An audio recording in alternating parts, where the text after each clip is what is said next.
ये आकाशवाणी है। प्रस्तुत है कार्यक्रम सुर्खियों में। इसके अंतर्गत सुनिए प्रधानमंत्री की मन की बात कार्यक्रम पर चर्चा। इसमें भाग ले रहे हैं राजनीतिक विश्लेषक शेखर अय्यर। कार्यक्रम का संचालन कर रहे हैं अम्बरीश सक्सेना।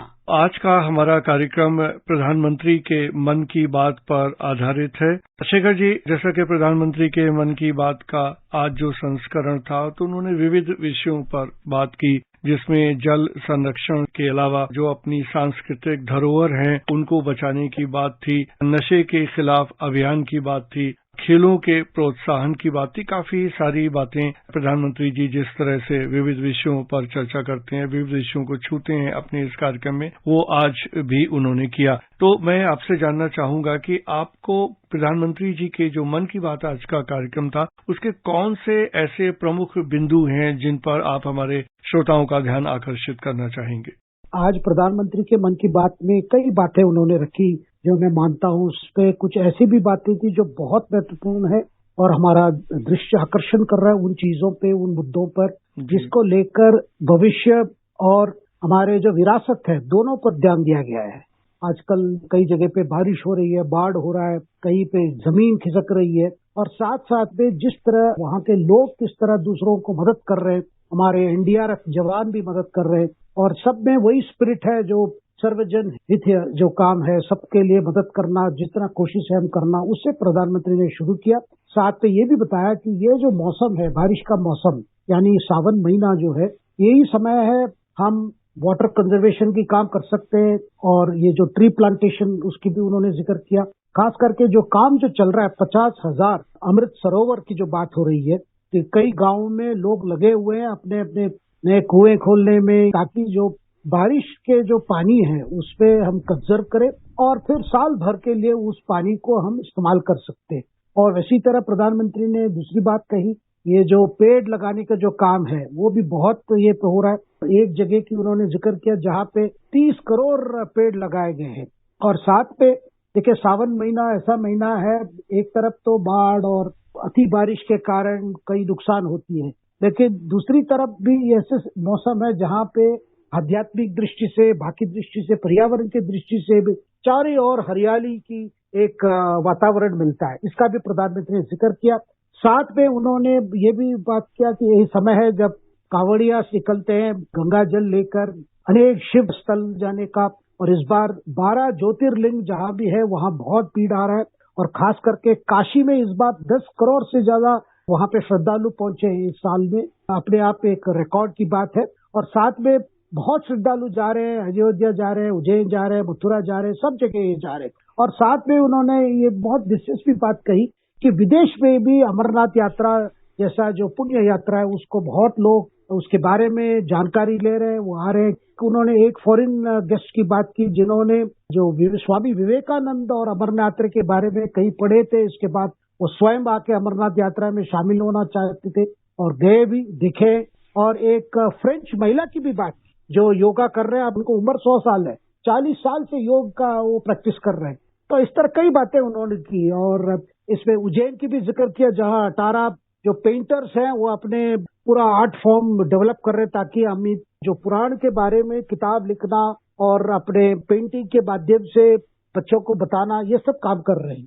तो शेखर जी, एक महत्वपूर्ण बात जो प्रधानमंत्री जी ने कही वो जल संरक्षण के बारे में है। उन्होंने कुछ कुओं की बात भी की जहां पर जो बनाए जा रहे हैं जिससे कि जो वर्षा का जल है जो उनमें संचित हो पाए, जिसकी वजह से जो भूजल स्तर है उसमें भी सुधार हुआ है। तो जल संरक्षण के बारे में, और जैसे पहले से भी हम जानते हैं कि सरकार ने ये नीति बनाई है कि अमृत सरोवर का पुनरुत्थान किया जाए, पुरानी जो हमारी वाटर बॉडीज हैं उनको फिर से हम जीवित करें। तो इस बारे में आप क्या कहना चाहेंगे?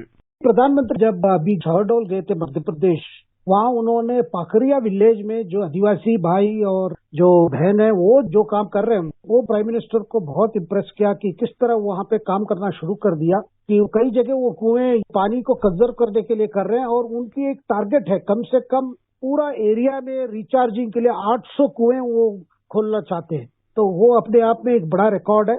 कई राज्य सरकार ने भी कई बड़े शहरों में लॉज भी पास किया कि आप मकान का क्लियरेंस चाहिए तो उसपे वाटर कंजर्वेशन जिसको कहा जाता है रेन हार्वेस्टिंग, बारिश को कैसे हार्वेस्ट किया जाए, क्योंकि वो पूरा वेस्ट होके चला जाता है। अगर आप बारिश के मौसम में इसको कलेक्ट करेंगे और नीचे एक टैंक में उसको भर लेंगे तो फिर आपको गर्मियों के दिन में ये बहुत काम आएगा। तो उसका प्राइम मिनिस्टर ने जिक्र किया। और शेखर जी, जो नशा मुक्ति अभियान जो 2020 में शुरू हुआ था उसका भी जिक्र किया प्रधानमंत्री जी ने, और उसमें बताया कि जम्मू में जिस तरह की प्रॉब्लम थी उसको किस तरह से हैंडल किया गया, पंजाब में इस तरह की प्रॉब्लम रही है। तो नशा मुक्ति के बारे में प्रधानमंत्री जी के जो विचार है उसके बारे में आप क्या कुछ और बताना चाहेंगे? नशा को लेकर सारे राज्यों में एक समस्या बनी थी, अभी भी है, और इसको लेकर राज्य सरकार ने भी कदम उठाए, कई एनजीओ ने भी कदम उठाए।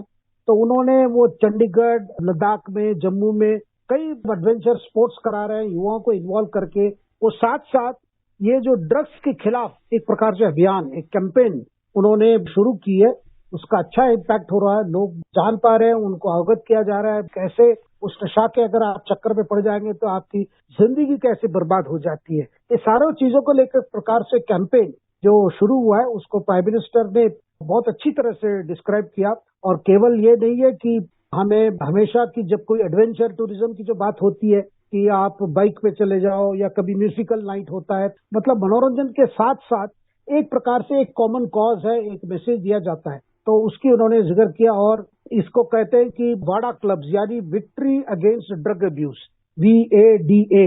तो ये वाला प्राइम मिनिस्टर को बहुत अच्छा लगा और प्राइम मिनिस्टर चाहते हैं इसको और भी पॉपुलराइज किया जाए, क्योंकि इसमें युवा आ जाते हैं। इसमें दो फोकस रहती है, एक तो अपने आप को फिट रखना है और दूसरा नशे से दूर रहना है। तो ये जो दो बड़ी गोल है, अगर हमारी देश के भविष्य को हमें बचाना है तो इसका बहुत जरूरी है, हमें ड्रग्स से दूर रहना होगा। इसीलिए तो नशा मुक्त भारत अभियान 15 अगस्त 2020 में शुरू हुआ था और इसमें अभी कम से कम 11 करोड़ लोग इस पे शामिल हुए हैं इस कैंपेन में।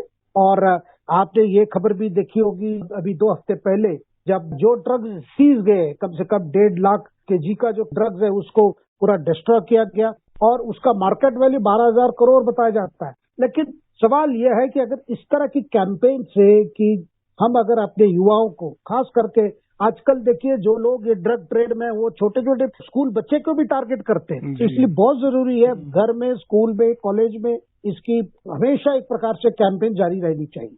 प्रधानमंत्री जी ने, शेखर जी, जो खेलों के प्रोत्साहन की बात की इसी संदर्भ में, और उन्होंने कहा कि किस तरह से युवाओं को नशे से हटाकर खेलों में लगाया जा सकता है और इस तरह से जो प्रतिभा है उसको विकसित किया जा सकता है और हमारा देश खेलों में और अच्छा प्रदर्शन कर सकता है और आगे जा सकता है। आप इस बारे में कुछ और जोड़ना चाहेंगे? प्रधानमंत्री ने उस गांव के बात की जिसको लोग कहते हैं आजकल मिनी ब्राजील है, यानी बिचरपुर। ये बिचरपुर जो है वो मध्य प्रदेश में पड़ता है और ये शहडोल जिला में है। और वहाँ पे ऐसा हो गया है कि वहाँ फुटबॉल को लेकर बड़ी बहुत दिलचस्पी ये है। और पहले उस जगह का ये था कि भाई बहुत इलिसिट लिकर चलता है, जो इलीगल शराब है वो बहुत चलता है। वहाँ उन्होंने एक व्यक्ति की जिक्र की, वो है रईस अहमद, जो फॉर्मर नेशनल कोच भी रहे और फुटबॉल प्लेयर भी रहे। उन्होंने वहाँ जाके बहुत काम किया है। वहाँ जाके उन्होंने लड़कों को बुला के उनको फुटबॉल में तालीम देकर एक प्रकार से उत्साह बढ़ा दिया है और इतना वहाँ पे पॉपुलर हो गया है फुटबॉल उस गांव में। अब सब लोग कहते हैं कि वहाँ पे एक प्रकार का फुटबॉल का क्रांति हो रहा है, जो प्राइम मिनिस्टर ने जिक्र किया। और इसमें अभी आज तक बिचरपुर से कम 40 नेशनल और स्टेट लेवल प्लेयर्स निकले इस एक अभियान के कारण। जी, और प्रधानमंत्री जी ने उन कलाकृतियों की भी बात की जो कि अमेरिका से 100 से अधिक कलाकृतियां वापस लाई गई हैं। हम सभी जानते हैं कि ये जो हमारी कलाकृतियां हैं, जिसमें खास तौर पे जो मंदिरों से चुराई गई मूर्तियां हैं, वो बहुत लंबे समय से ये कारोबार चल रहा है कि वो विदेशों को स्मगल कर दी जाती हैं, तो उनको भी एक वापस लाने का क्रम चल रहा है। और निश्चित रूप से ये हमारी सांस्कृतिक धरोहर है जो वापस हमारे देश में आ रही है, इसका स्वागत है। हमें कुछ इस तरह के प्रयास भी मुझे लगता है शेखर जी करने चाहिए सरकारी स्तर पर कि ये जो चोरी है और जो ये तस्करी है हमारी पुरानी मूर्तियों की, इस पर कहीं ना कहीं रोक लगे। आप क्या कहेंगे? बिल्कुल, जैसे प्रधानमंत्री ने आज कहा कि जागृति पैदा होनी चाहिए, देखिए एक अवेयरनेस होनी चाहिए। और ये मूर्तियां 2000 साल से पहले लेकर 250 साल पहले की जो एंटीक वैल्यू है, और इसको चुराया जाता है, स्मगल करके बाहर लिया जाता है। और इसमें मदद करने वाले कुछ हमारी भारतीय भी शामिल है, नहीं तो इस तरह की नहीं होता। तो अगर जागृति बढ़ेगी, लोग अपने अपने मंदिरों में, प्राचीन मंदिरों में जो मूर्तियां उसका रक्षा करें, उसके लिए एक प्रकार से अवेयरनेस भी पैदा करें, क्योंकि कुछ पैसे के लिए कुछ लोग इस तरह की काम करते हैं। और प्रधानमंत्री भी इस सिलसिले में अमेरिकन सरकार को धन्यवाद दिया। बीच में आपने देखा होगा ऑस्ट्रेलिया ने भी काफी लौटाया इस तरह की चोरी हुई जो मूर्तियों को। तो प्राइम मिनिस्टर ने कहा कि जब वो 2016 गए थे अमेरिका, उस बाद में 21 में भी और इस टाइम में भी जब गए थे, उन्होंने देखा है कि वहां की सरकार, उनकी वहां के जो लॉ एनफोर्समेंट एजेंसीज हैं, उसको वो परस्यू करके वो सारी चीजों को उन्होंने सीज करके वापस भारत भेजा है। इसलिए उन्होंने बहुत धन्यवाद किया। और साथ में हमको, मतलब हर भारतीयों को जो विरासत से मिली है उसको अप्रिशिएट करना चाहिए, वैल्यू करना चाहिए। जी। और शेखर जी, जैसा प्रधानमंत्री जी ने जो उल्लेख किया, जो आपने भी अभी कहा कि काशी में पर्यटकों की संख्या बढ़ी है, मथुरा में, उज्जैन में, सारी जगह बढ़ी है, तो जो मुख्य रूप से जो मुख्य बात है इसमें वो है कि हमारी जो धार्मिक और सांस्कृतिक पर्यटन की बात है, अगर इसको बढ़ाया जाए तो न सिर्फ इन स्थानों पर हमारे देश के लोग आसानी से जा सकेंगे और उनको वहाँ जो जरूरी सुविधाएं हैं वो मिल सकेंगी, बल्कि विदेशों के लोगों को भी प्रेरणा मिलेगी कि वो भारत आएं और इन स्थानों की यात्रा करें। आप क्या सोचते हैं इस बारे में? बिल्कुल, ये पिछले 9 साल में हमने देखा है, रिलीजियस टूरिस्ट या श्रद्धालु कहें, उनके लिए जो सुविधाएं बहुत जगह में अभी नई नई सुविधाएं की गई है, ठहरने का, रहने का, खान पान का जो सुविधाएं जो मिल रही है। और इन शहरों में एक प्रकार से जो स्वच्छ भारत कैंपेन भी हमने देखा है, वो बनारस हो, उज्जैन हो, मथुरा हो, ये सब मिलकर देखे, जहाँ प्राचीन मंदिर है, ये सब आध्यात्मिक केंद्र है जहाँ बहुत लोग जाते हैं। जब चीजें बहुत अच्छी तरह से मैनेज की जाती है स्वच्छता के साथ, और उसमें क्या होता है कि वहाँ फिर श्रद्धालु आना भी ज्यादा होता है। अब बनारस को ले लीजिए, आज की तारीख में बनारस में जिस तरह की स्वच्छता आप देखते हैं, ये पहले कभी नहीं था। और इसका कारण स्वच्छ भारत अभियान का भी है, और खास करके प्रधानमंत्री की जो हमेशा ध्यान रही है अपने कॉन्स्टिट्यूएंसी में, वाराणसी में, और वहां पे जो काम किए गए घाटों पे, मंदिरों के, अभी जो वाराणसी कॉरिडोर भी खुला गया था, अब गंगा से सीधा स्नान करके सीधा मंदिर जा सकते हैं। ये चीजें देखिए, एक प्रकार से जैसे पहले था, एक समय में बनारस ऐसा ही था, एक समय में उज्जैन भी ऐसा ही था। तो ये सारी चीजों को ओरिजिनल डे पे लाने का बहुत बड़ा काम हुआ है। इसके बाद हम देख रहे हैं कि श्रद्धालु के अंदर भी एक प्रकार से भक्ति भाव भी बढ़ता है।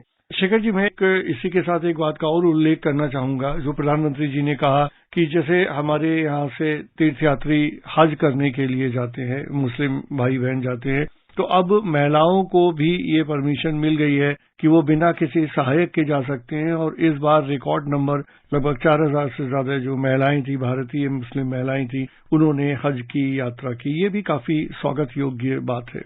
बिल्कुल, देखिए, ये पॉलिसी बदल गया है। ये पॉलिसी पहले ऐसा नहीं था, क्योंकि हमारी मुस्लिम महिलाओं के लिए एक बहुत जरूरी था वो साथ में कोई मेल कंपेनियन लेके जाए, जिनको कहते हैं मेहराम। बिना मेहराम आप हज पे नहीं जा सकते थे। लेकिन हमारी सरकार ने सऊदी सरकार से पे बात करके ऐसी अरेंजमेंट्स हो गया जहाँ पे ये हमारी जो बुजुर्ग महिला जाते हैं वहाँ पे हज पे, उनको वहाँ कोऑर्डिनेट करने के लिए सऊदी सरकार ने भी विमेन कोऑर्डिनेटर्स भी अपॉइंट किए। इसके बाद हम देख रहे हैं कि बहुत लोग जा पा रहे हैं, व्यवस्था ऐसी कही गई है। और जो लोग जाके आते हैं, जो खास करके जो बुजुर्ग महिला जाके आते हैं, वो बहुत अच्छा लगता है कि भाई पहले जो तकलीफ होती थी, क्योंकि उनको जाने के लिए पहले किसी को तो कंपेनियन चाहिए, बिना कंपेनियन जा नहीं पाते थे। अब उनको एक प्रकार से फ्रीडम मिल गई है कि कोई कंपेनियन की जरूरत नहीं है, क्योंकि सारा कोऑर्डिनेशन वहाँ सऊदी अरेबिया में पहुंचने के बाद भी किया जा रहा है। जी शेखर जी, जैसा कि हम आज बात कर रहे हैं प्रधानमंत्री जी के कार्यक्रम में, उन्होंने बहुत ही विविध विषयों पे चर्चा की, जिसमें सामाजिक, सांस्कृतिक और पर्यावरण से जुड़े मुद्दे भी शामिल थे, जो निश्चित रूप से इस देश के विकास की एक महत्वपूर्ण कड़ी हैं। और जो उन्होंने बात की कि बिना जन भागीदारी के हम किसी भी क्षेत्र में सफलता नहीं मिल सकती, तो उन्होंने लोगों का भी आह्वान किया कि वो इन सारे कार्यक्रमों में आगे बढ़ें और देश को आगे ले जाएं। शेखर अय्यर जी, इस कार्यक्रम में भाग लेने और हमारे श्रोताओं को इतनी बहुमूल्य जानकारी देने के लिए आपका बहुत बहुत धन्यवाद। बहुत बहुत धन्यवाद। अभी आप सुन रहे थे प्रधानमंत्री की मन की बात कार्यक्रम पर चर्चा। इसमें भाग ले रहे थे राजनीतिक विश्लेषक शेखर अय्यर। कार्यक्रम का संचालन कर रहे थे अम्बरीश सक्सेना। ये कार्यक्रम आकाशवाणी के समाचार सेवा प्रभाग द्वारा प्रस्तुत किया गया। इसे आप हमारे mobile app news on AIR और YouTube channel news on AIR official पर भी सुन सकते हैं। इस कार्यक्रम के संबंध में अपनी प्रतिक्रिया आप हमें ईमेल या व्हाट्सएप के माध्यम से भेज सकते हैं। ईमेल का पता है airnsdtalks@gmail.com और व्हाट्सएप नंबर है 9289 094 044।